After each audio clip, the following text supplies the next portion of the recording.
So there's this new thing that we're doing where we just don't apparently care about sustainability of fans anymore. Uh, and let's talk about it. So I actually had a review planned for Amazon's Etoile that I was going to release. And one of the beautiful things about Etoile was the fact that it had already been picked up for a second season. So I was able to enjoy Etoile at a rate of like a normal fucking person where I could watch one episode a week and I could talk about Etoile and I didn't need to cram it because I didn't have to worry about the series' future because Amazon had already given it a two-season order because they believed in Amy Sherman Palladino because her last series for them was The Marvelous Miss Maisel. Plus, The Toil is perfect. I mean, it's a great series, and I would recommend it anywhere to anyone. It's sort of the same problem with Bunheads, which was short-lived at ABC Family, and nobody has really ever lived that down. So Amazon decided in their infinite wisdom to cancel A Toil, despite the fact that they had already renewed it for a second season, which defeats the purpose of giving us the promise that there will be a second season. And this is happening more and more. This thing where you go ahead and order a season or you pick up another season and then you go, man, never mind. Never mind. We don't actually want to do that. We don't actually plan on having another season. Like Netflix never finished Glow. They just decided that they didn't need to. And at the time they said it was because it would take so long for the third season of Glow to come out. Think about how long it's taken for the fifth season of Stranger Things to come out. And I can confidently say we would have seen Glow by now. I can confidently say that at least by now we would have had Glow season 3.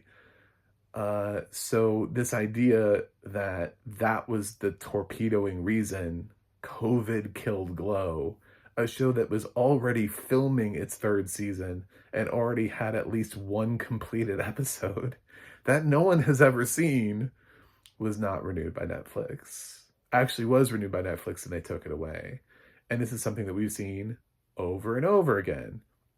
Neil Patrick Harris had a show that was originally a Netflix show and it was picked up by Showtime, and Showtime was even running ads for it.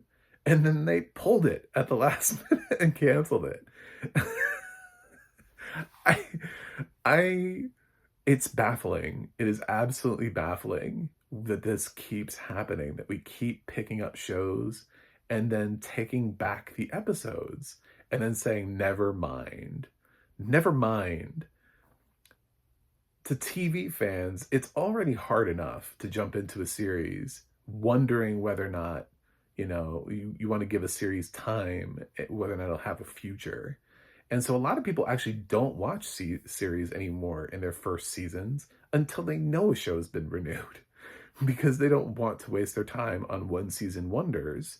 I guess maybe a couple times they'll have I don't know, friend or family member that just overwhelmingly recommends a show. So I'm sure but I've heard that time and time again. Like, I'll wait, or I'll wait until, I want to make sure that it actually is going to be stable, until we start watching.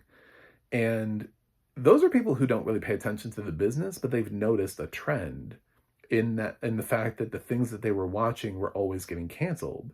So now you're starting to make the promise of, oh yeah, we're going to do more, which brings people in, and then you're canceling that. And you're creating a world of distrust that is unnecessary, completely and wildly unnecessary, and just sort of like a baffling business decision from Amazon's standpoint. So I wanted to discuss it because it's something I've discussed before.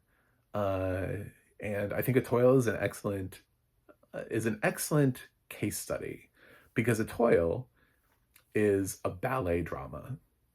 I know, a ballet drama. We don't have many of those.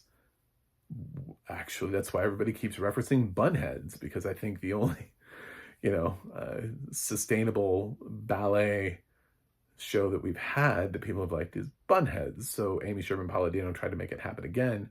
And despite, again, that Bunheads has a fan following and has had a fan following despite its short run on ABC Family many years ago, uh, Amazon did invest in Etoile. And they knew that Etoile creatively, that Amy Sherman Palladino was somebody worth betting on, because that's what we've learned from Amy Sherman Palladino's list of being able to create shows, is that she ends up finding shows that find an audience. You know, she builds a show and it will find an audience. It may not find an audience on day one, but that audience that it does find on day one is going to tell all of their friends about it, and they're going to build an audience.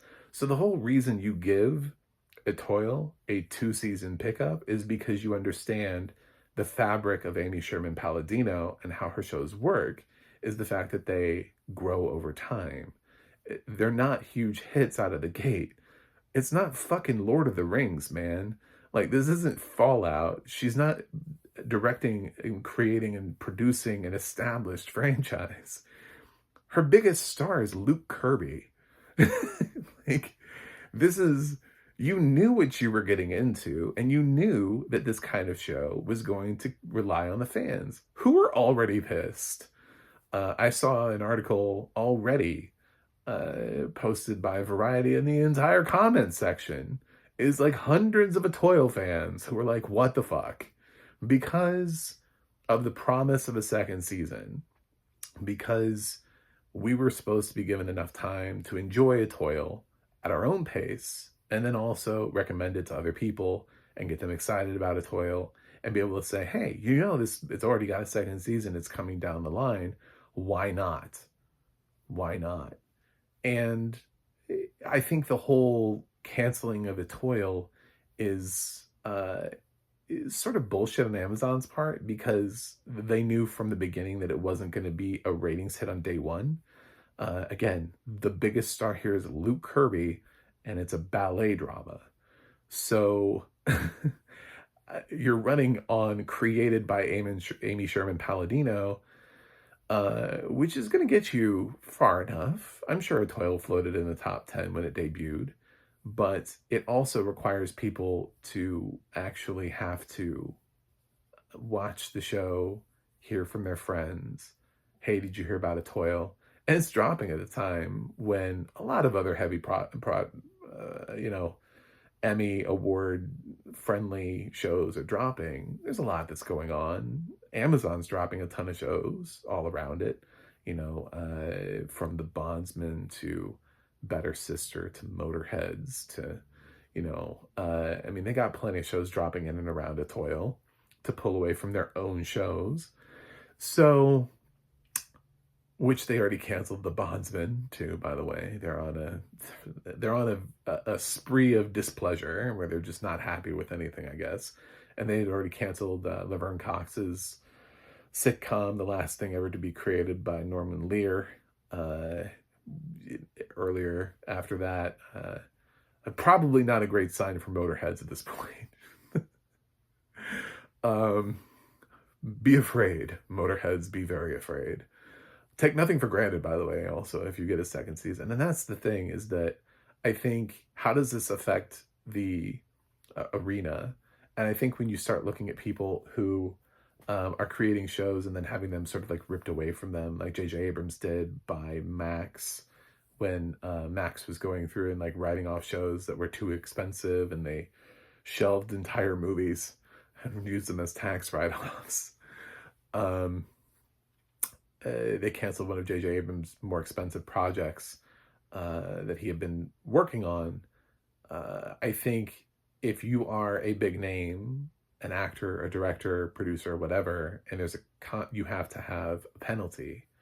You have to have an agreement on there, like they did with the Westworld cast. I don't know if many people know this about Westworld, but Westworld is also a show that had been picked up for another season, and then they walked it back.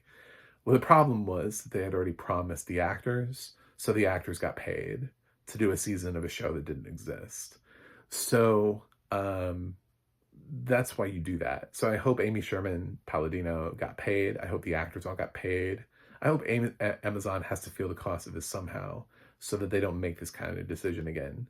If you don't feel the need if you don't feel the content is strong enough to warrant the second season at creation, then don't order 2 seasons. If you feel like you understand the vibe of Amy Sherman Palladino is the fact that she is going to develop a following over the course of time, and by the time the second season is released, Etoile season 2 is going to outperform the season 1, which is exactly what would have happened. Yes, I would bet that 100 times over that Etoile season 2 would have outperformed season 1 in debut ratings, because it's the kind of show that grows over time. For a studio that just produced sequels to The Accountant and A Simple Favor, I think they understand the fact that sometimes films land in the middle and then you go in for the second because the word of mouth was strong enough to warrant it. Those were not $200 million franchises. And they decided to then go, oh, well, this movie made an obscene, this is a Minecraft movie. Got to make a sequel to this immediately.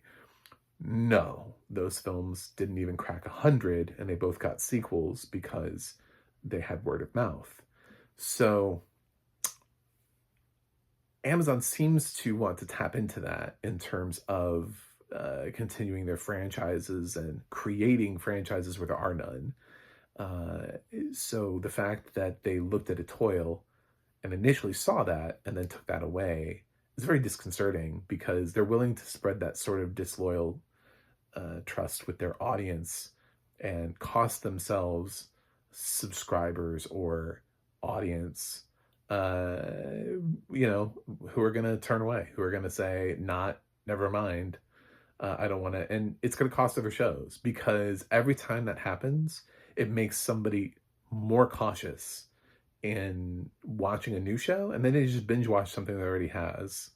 They're like, I've never watched Grey's Anatomy. There's 21 seasons of that. I'm not going to be bored for a while. So, you end up losing an audience that because you're incapable of being able to stand by a creative decision that you made yourself. No one made it for you. There was no gun to your head. At least I don't think so. If Amy Sherman's doing that, then she's a lot more badass than I thought she was. The creator of Gilmore Girls walking around with... Anyway, my point is, Etoile was excellent. It didn't need to be canceled. My review for it was going to be an A. So I hope it gets nominations. I hope it gets Emmy nominations, but I'm not necessarily convinced that Amazon has any sort of resources to campaign it anymore. I don't think they care. So if you're an Emmy voter, please vote for Etoile, just to say fuck you to Amazon.